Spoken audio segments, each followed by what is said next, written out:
இலங்கையில் தற்போது தபால் மூல வாக்கு முடிவுகள் வெளியாகியுள்ளது.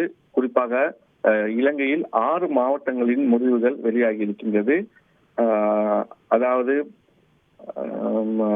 திருகோணமலை, காலி, மொனராகலை, அம்பாந்தோட்டை, பொலனறுவை, ரத்னபுரை ஆகிய 6 பகுதிகள் ஆகிய 6 மாவட்டங்களுக்கான தபால் மூல வாக்கு முடிவுகள் வெளியாகி இருக்கின்றது. இந்த 6 மாவட்டங்களிலும் தேசிய மக்கள் சக்தியின் ஜனாதிபதி வேட்பாளரான அனுரகுமார் திசாநாயக்க 92,949 வாக்குகளை பெற்று முதலிடத்தை பிடித்திருக்கின்றார். அடுத்ததாக ஐக்கிய மக்கள் சக்தியின் வேட்பாளர் சரத் பிரேமதாச 32,699 வாக்குகளை பெற்றிருக்கின்றார்.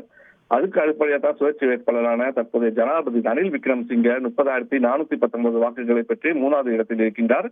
கடந்த ஜனாதிபதி தேர்தலை விட இந்த முறை அனுரகுமார் திசாநாயக்க பெரும் வாரியான வாக்குகளை பெற்று முன்னிலை வகிக்கின்றமை குறிப்பிடத்தக்கது.